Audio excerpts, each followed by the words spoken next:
नमस्कार, आप देख रहे हैं के न्यूज इंडिया। मैं आपके साथ सुरेंद्र सैनी। खबरें उत्तर प्रदेश से। उससे पहले देखते हैं आज की हेडलाइन। एलपीजी सिलेंडर की किल्लत से बड़ी परेशानी। यूपी के कई जिलों में गैस को लेकर की किल्लत, गैस कालाबाजारी और अवैध बिक्री पर सख्त आदेश। यूपीएससी एपीओ प्रारंभिक परीक्षा 2025 का एडमिट कार्ड जारी। 22 मार्च को से 8 जिलों में होगी ओपीओ प्रारंभिक परीक्षा। रामपुर में अलविदा जुमे की नमाज को लेकर के प्रशासन अलर्ट। प्रमुख मस्जिदों और संवेदनशील इलाकों में पुलिस बल तैनात। लखनऊ वासियों को मिलेगा ग्रीन कॉरिडोर का तोहफा। 1519 करोड़ की लागत से राजनाथ सिंह सीएम योगी करेंगे लोकार्पण। सांसद राहुल गांधी का लखनऊ दौरा। राजधानी काशीराम जयंती में आयोजित विधानसभा में संविधान में शामिल होंगे। यूपी में 1 अप्रैल से स्कूल चलो अभियान की होगी शुरुआत। घर घर सर्वे करेंगे शिक्षक। आप देख रहे हैं के न्यूज, खबरों का सारथी। खबरें उत्तर प्रदेश में। बाराबंकी के जिले कोतवाली नगर क्षेत्र में गैस सिलेंडर को लेकर के 2 पक्षों में जमकर मारपीट हुई, जिसका वीडियो सोशल मीडिया पर तेजी से वायरल हो रहा है। बताया जा रहा है कि अमित गैस एजेंसी बंकी पर सिलेंडर लेने के में लगी लंबी लाइनों के आगे पीछे होने के लेकर के हुआ विवाद। जानकारी के अनुसार कई घंटों से लाइन में खड़े रहे। इस दौरान लाइन में आगे पीछे होने को लेकर कहासुनी हो गई। देखते देखते मारपीट में बदल गया। आरोप है कि बंकी निवासी अब्दुल ने मुरादाबाद निवासी मनीष पर लात घूंसों से हमला किया। मौके पर मौजूद लोगों ने किसी तरह दोनों पक्षों को अलग अलग कराया, मामला शांत कराया। घटना के बाद दोनों पक्षों में कोतवाली नगर थाना के तहत तहरीर पर कार्रवाई की मांग की। स्थानीय लोगों का कहना है कि क्षेत्र में गैस सिलेंडर को लेकर कई लोग घंटों से इंतजार करना पड़ता है, जिसके कारण एजेंसी में भारी भीड़ के रहते हुए वहाँ पे विवाद उत्पन्न हुआ।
खबर कानपुर से है। कानपुर के बिठौर थाना क्षेत्र के अंतर्गत मंदना स्थित एक गैस एजेंसी पे उस समय अफरा तफरी मच गई जब सिलेंडर डिलीवरी की पर्ची को लेने के लिए लाइन में खड़ा एक बुजुर्ग व्यक्ति भीषण गर्मी के और तेज धूप के कारण अचानक गश खाकर गिर पड़ा। बताया जा रहा है कि गैस एजेंसी पर बड़ी संख्या में उपभोक्ता सिलेंडर डिलीवरी की पर्ची लेने के लिए सुबह से ही कतार में खड़े हुए थे। भीड़ और तेज धूप के बीच में लंबे समय से तक लाइन में रहने के कारण एक बुजुर्ग की तबीयत बिगड़ी और वह अचानक से बेहोश होकर के गिर पड़ा।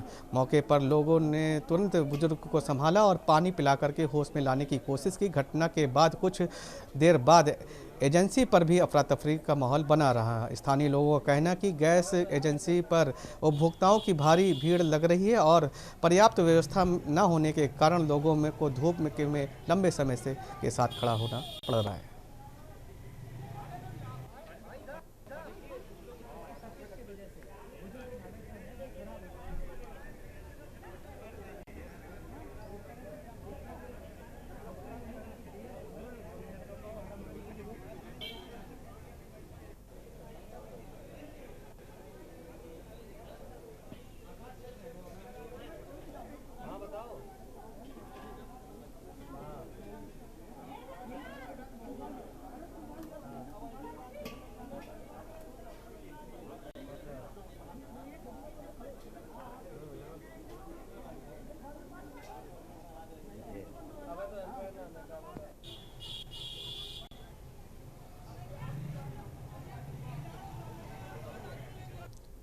खबर बिजनौर से है। बिजनौर जिले के चांदपुर थाना क्षेत्र से इंटरमीडिएट की परीक्षा देने गई 6 छात्राओं के लापता होने का मामला सामने आया है। परीक्षा खत्म होने के बाद देर शाम तक घर न पहुंचने पर परिजनों में हड़कंप मच गया। उन्होंने स्थानीय पुलिस को सूचना दी। जानकारी के अनुसार गुरुवार को इंटरमीडिएट की संस्कृत विषय की परीक्षा देने के लिए बड़ी संख्या में छात्राएँ चांदपुर के एक इंटर कॉलेज पहुँची हुई थी। परीक्षा समाप्त होने के बाद छात्राएं अपने घरों के लिए निकली, लेकिन देर शाम तक 6 बजे तक छात्राएं अपने घर नहीं पहुंची। लापता छात्राओं पे हेमपुर दीपा थाना क्षेत्र में एक गांव की ही 2 छात्राओं और चांदपुर की आसपास के गांव में 4 छात्राओं भी शामिल हैं।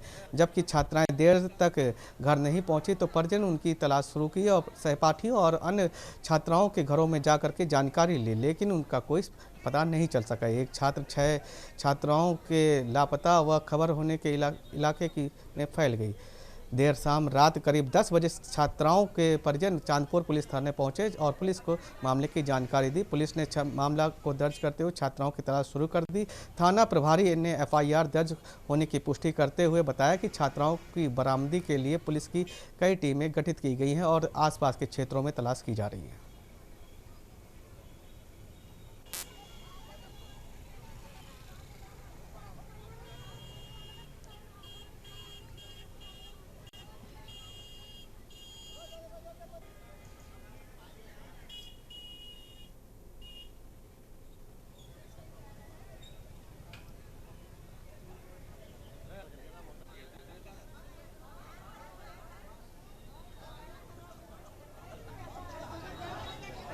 अच्छा, आज थाने आए हो? जिला प्रमुख बिजनौर सिंधेगुट जी, आज थाने आए हो, क्या मामला? अब थाने आए हैं। हमारे क्षेत्र की कम से कम आधी दर्जन लड़कियों की जो है गायब हो गई। वो कल से गायब हैं। कल से 4-5 बजे से गायब हैं। वो कल दोपहर आई थी घर से। कहाँ आई थी? गायब हैं, पेपर देना आई थी। अच्छा, कौन सी क्लास के? इंटर का। जी, फिर वो घर पे नहीं पहुंची और घर पे जो है सभी उनके घर परिवार वाले और सब परेशान हैं। हम लोगों से रात बात हुई फिर इंस्पेक्टर साहब से भी काफ़ी प्रयास हुआ, तो उसी के लिए आए हम। तो क्या पुलिस ने क्या आश्वासन दिया, क्या कह रही? पुलिस तो आप आश्वासन यही कहती रहे कि हम प्रयास कर रहे हैं। छोटे छोटे बच्चे, मेरी लड़की को फिसला के मेरी लड़की तो नूर पर तो नहीं जा सकती है अकेली। तो वो हुआ कैसे? तो कौन सी क्लास में पढ़ रही थी? अच्छा, चांदपुर में आई थी। अच्छा, फिर गायब हो गई। वो लड़की उसे भुजला के लेके जब वो रोने होगी सियाओ की। अच्छा, वैष्णवी। अच्छा, तो ये पढ़ रहे थे क्या? कहीं बिठा के उसको कोल्ड ड्रिंक पिलाई। उस कोल्ड ड्रिंक में कुछ दिया और उस लड़के को किडनैप करा दिया। खबर बुलंदशहर से है। बुलंदशहर के जिले खुर्जा नगर कोतवाली क्षेत्र में दबंगों के द्वारा घर में घुसकर जानलेवा हमला करने का मामला सामने आया है। इस हमले में 2 महिलाओं समेत 3 को गंभीर रूप से घायल हो गए हैं, जिन्होंने उपचार के लिए अस्पताल भर्ती कराया गया। जानकारी के अनुसार खुर्जा में आवदा नगर इलाके में आपसी रंजिश के चलते कुछ दबंगों ने घर में घुसकर जमकर उत्पात मचाया। आरोप है कि हमलावरों ने धारदार हथियारों और लाठी डंडों से परिवार के लोगों पर हमला कर दिया। हमले में काजल, रेशमा और शालू गंभीर रूप से घायल हो गए। घटने के बाद घायलों को तत्काल खुर्जा के जटिया अस्पताल में भर्ती कराया गया, जहां पर उनका उपचार चल रहा है। घटना की सूचना मिलने के बाद पुलिस मौके पर पहुंचकर मामले की जानकारी ली और पीड़ित पक्ष से शिकायत के आधार पर पुलिस ने मामले की जांच शुरू कर दी है और आरोपियों की तलाश की जा रही है।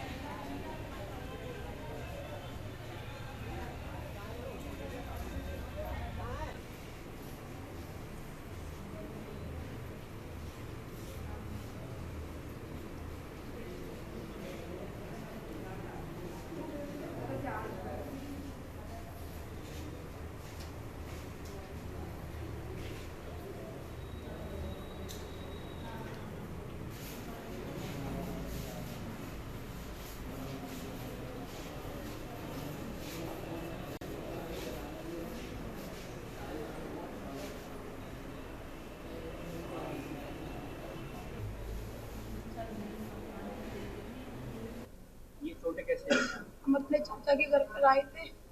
चाचा के लड़के की ससुराली आए तो उन्होंने हमारे ऊपर वार करा। आते ही छुरी मारी थी आते ही मेरे सिर में। मेरी छोटी बहन की बीमारी, मेरे बीमारी में बहुत ज्यादा चोट। मेरी चाची के भी मार लगा। बहुत सारे सबको मारा था जब हम बोले थे बीच में। तो सबको ही मारा उन्होंने एक लम्स। कितने लोग घायल हुए हैं? 3 लोग घायल हैं। पुलिस को शिकायत दे दी? जी जी। कमालपुर आत्मनगर से आए हैं। जटिया अस्पताल आए हैं, क्या है? मेरे बेटे के ससुराली आए और सबने मार छेड़ आते थे, मार छेड़ हमसे लबादब मारे हैं। हम सब धारदार हथियार थे उन पे, सब पे। मेरी बेटी है, ये दोनों मेरी भतीजी है, इनके धारदार हथियार से वार करो। मैं तो हार्ट को पेशेंट, मेरे छल्ला डला हुआ है सर, तो मुझ पे इसलिए ना मारो क्योंकि मर जाएगा। मेरी बेटी को ज़्यादा मारा हो और मेरी घरवाली को मारा हो, सबे मारा हो उन्होंने। कितने लोग घायल हुए हैं? घायल में 3 जने घायल हुए हैं।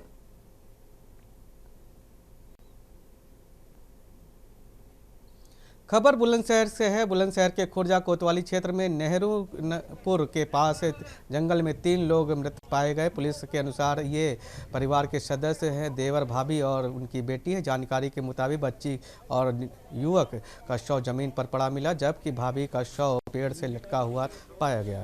मृतक इस युवक में की पहचान पश्चिम बंगाल के विमल व सरकार के रूप में हुई।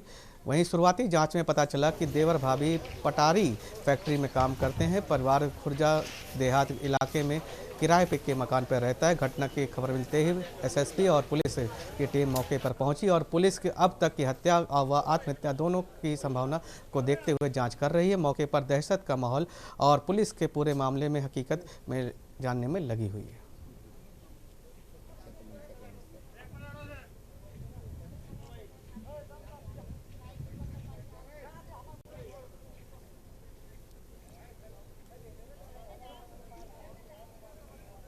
देखिए, खुर्जा नगर कोतवाली क्षेत्र में माचीपुर नेहरूपुर की ये जंगल एरिया है, खेत है। और यहाँ पे पेड़ों के पास में जानकारी सुबह मिली कि वहाँ 2 डेड बॉडी नीचे पड़ी हुई हैं और एक महिला की डेड बॉडी जो है वो पेड़ से लटकी पड़ी हुई है।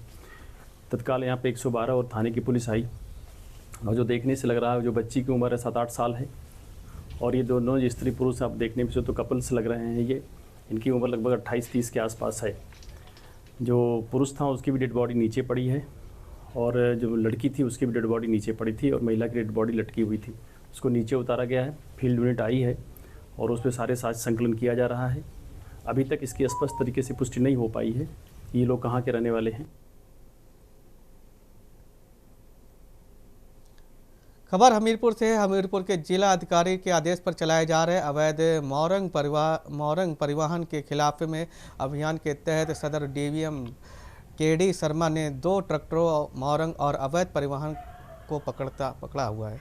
एसडीएम ने निरीक्षण के कार्रवाई के दौरान मौरंग को अवैध परिवहन कर रहे थे। दोनों ट्रैक्टर और ट्रालियों को सदर कोतवाली में जमा कराया जा रहा था, जिससे लेकर के कार्रवाई की गई और ट्रैक्टर और के माफियाओं में हड़कंप मच गया है। यह कार्रवाई हमीरपुर सदर मुख्यालय क्षेत्र में की गई है और स्थानीय प्रशासन ने स्पष्ट किया है कि अवैध मौरंग परिवहन पर कोई भी समझौता नहीं किया जाएगा। एसडीएम केडी शर्मा ने बताया कि ऐसे अभियान नियमित रूप से चलाए जाएंगे ताकि जिले में अवैध परिवहन पर नियंत्रण रखा जा सके।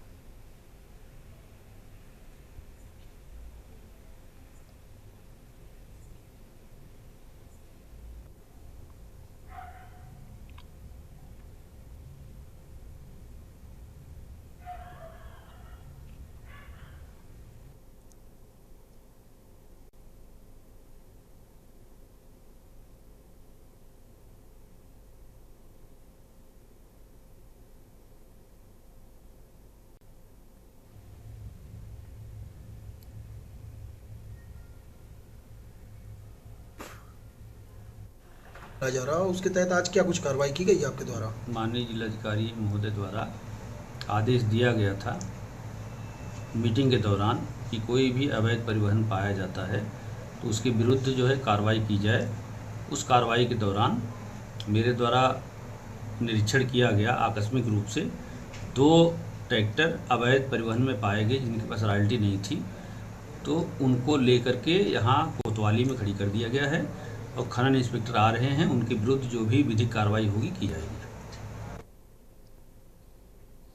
जिले में घरेलू गैस एलपीजी गैस को लेकर के अफरा तफरी का माहौल देखने को मिल रहा है। गैस में एजेंसियों पर लंबी कतारें लगी हुई हैं, जहां उपभोक्ता सुबह से 5 बजे से सिलेंडर भराने के लिए लाइन में खड़े नजर आ रहे हैं। कई लोगों का कहना है कि बुकिंग के लिए जारी मोबाइल नंबर फ़ोन नहीं लग रहा है, जिससे परेशानी बढ़ गई है। और इसी बीच जिला पूर्ति अधिकारी अंजनी कुमार सिंह ने भी स्थिति का स्पष्ट करते हुए कहा कि जिले में गैस की कोई कमी नहीं है। उन्होंने उपभोक्ताओं से अपील की घबराहट व अनावश्यक रूप से गैस का भंडारण न करें, इससे कृत्रिम संकट भी पैदा हो सकता है। उन्होंने शादियों और बड़े कार्यक्रमों में एलपीजी सिलेंडर की जगह वैकल्पिक ईंधन के लिए व लकड़ी, कोयले और उपयोग की सलाह भी दी है, ताकि उपभोक्ताओं को दिक्कत न हो। खीरी पेट्रोल ट्रेडर्स एसोसिएशन अध्यक्ष अभिषेक कुमार दीक्षित ने भी वीडियो के जरिए लोगों को संयम बरतने की बात कही है।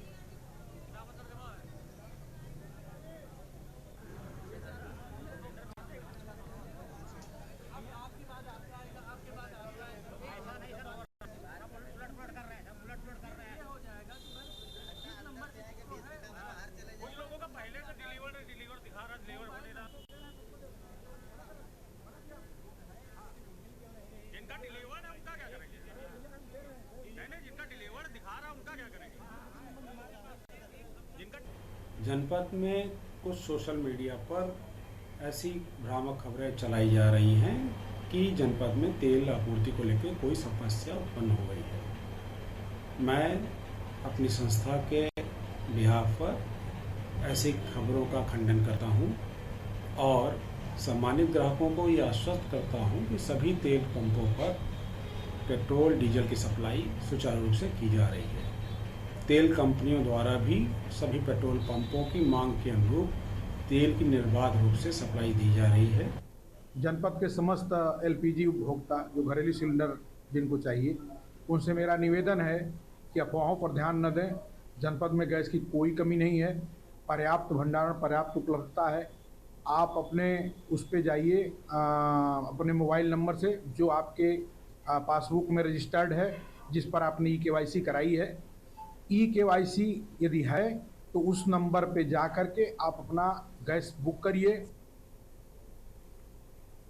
खबर प्रयागराज से है। प्रयागराज स्थित उत्तर प्रदेश लोक सेवा आयोग ने सहायक अभियोजन अधिकारी यानी कि APO प्रारंभिक परीक्षा 2025 का एडमिट कार्ड जारी कर दिया है। अभ्यर्थियों आयोग की आधिकारिक वेबसाइट पर जाकर के अपना प्रवेश पत्र डाउनलोड कर सकते हैं। आयोग की ओर से जारी सूचना के मुताबिक APO प्रारंभिक परीक्षा 22 मार्च को आयोजित की जाएगी। यह परीक्षा प्रदेश में 8 जिलों में कराई जाएगी। परीक्षा के एक सत्र में सुबह 9:30 बजे से 11:30 बजे तक। वहीं आयोग की ने परीक्षा को लेकर के कड़ी निगरानी और सख्त प्रबंध किए हैं। नकल को रोकने के लिए विशेष इंतजाम किए हैं। परीक्षा के दौरान यदि कोई अभ्यर्थी नकल करते पकड़ा गया तो उसके खिलाफ सख्त कार्रवाई की जाएगी। नकल विरोधी कानून के तहत दोषी पाए जाने पर उम्र कैद की भी सजा और 1 करोड़ रुपए का जुर्माना भी लगाया जाएगा। आयोग ने सभी अभ्यर्थियों से नियमों का पालन करते हुए परीक्षा में शामिल होने की अपील की।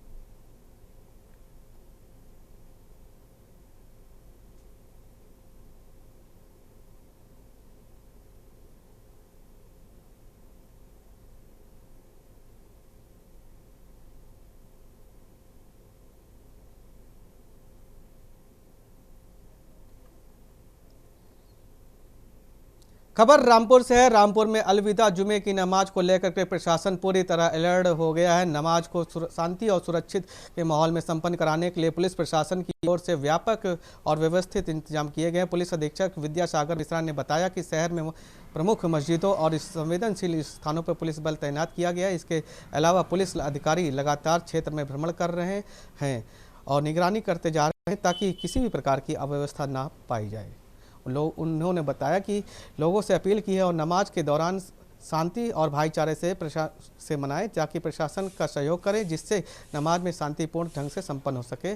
वहीं जिलाधिकारी अजय कुमार द्विवेदी ने बताया कि प्रशासन की ओर से सभी तैयारियां पूरी कर ली गई हैं। पीस कमेटी की बैठक में आयोजित की भी जा चुकी है और नमाज को देखते हुए पुलिस बल भी तैनात कर दिया गया है। प्रशासन का लक्ष्य रामपुर की अलविदा जुमे की नमाज को पूरी तरह शांतिपूर्ण संपन्न कराना है।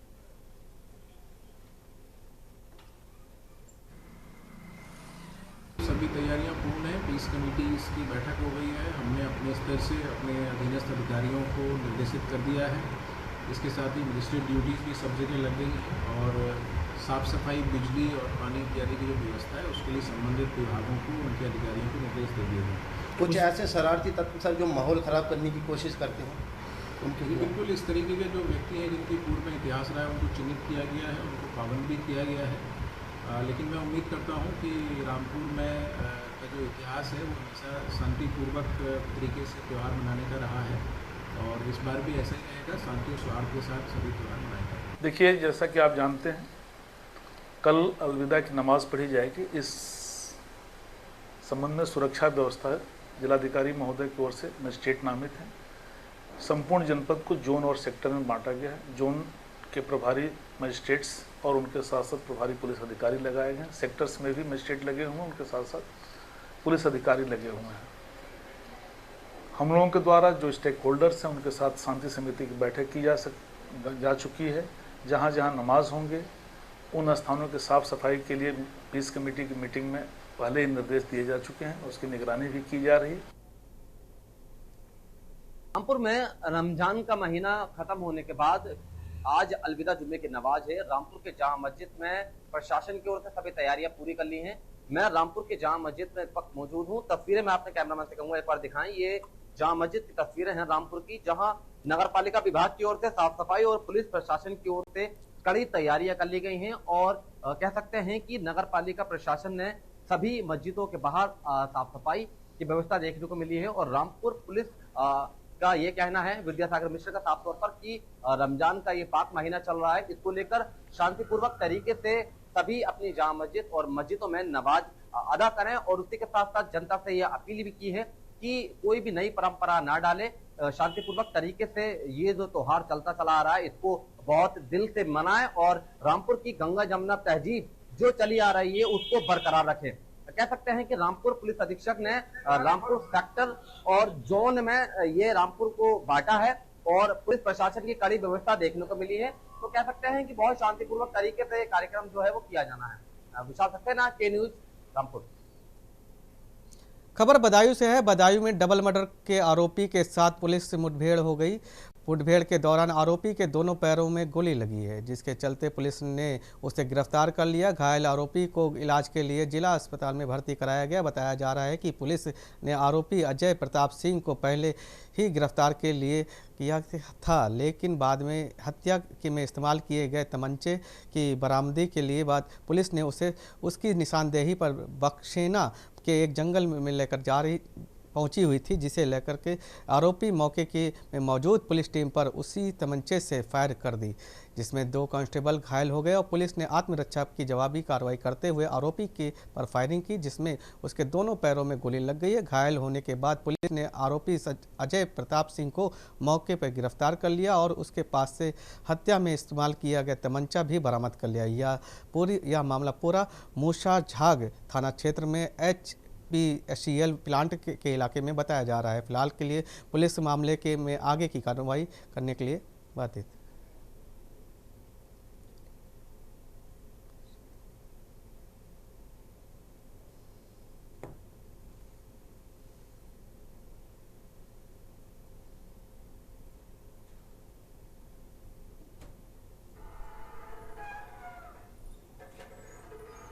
मूसा जाग पर HPCL प्लांट में दोहरे हत्याकांड में जो नामित अभियुक्त था अजय प्रताप सिंह, जब इससे पूछताछ की गई तब इसने बताया कि HPCL प्लांट गया था 2 तमंचों के साथ। वहां इसने जो सुधीर गुप्ता और हर्षित मिश्रा, इन दोनों को जान से मारने की नीयत से फायर करके उनकी हत्या कर दी। उसके बाद ये HPCL की गाड़ी लेके ही वहाँ से भाग लिया और रास्ते में इसने मुड़सेना के जंगल के पास वो तमंचा जिससे इसने फायर किया था वो इसने छुपा दिया। इसके द्वारा पूछताछ में बताया गया कि अगर पुलिस चाहे तो उसको रिकवर करा सकता है। पुलिस इसको रिकवरी के लिए मुड़सेना के जंगल के पास यहाँ लेके आई। वहाँ इसने जान से मारने की नीयत से उस लोडेड तमंचे से पुलिस पार्टी पर फायर कर दिया। उत्तर प्रदेश की खबरों में फिलहाल इतना ही। बने रहिए के न्यूज इंडिया के साथ। नमस्कार। गोल्डी मसाले लाए हैं फ्रेश लॉक टेक्नोलॉजी, जो रखे मसालों को हर समय फ्रेश। गोल्डी मसाले।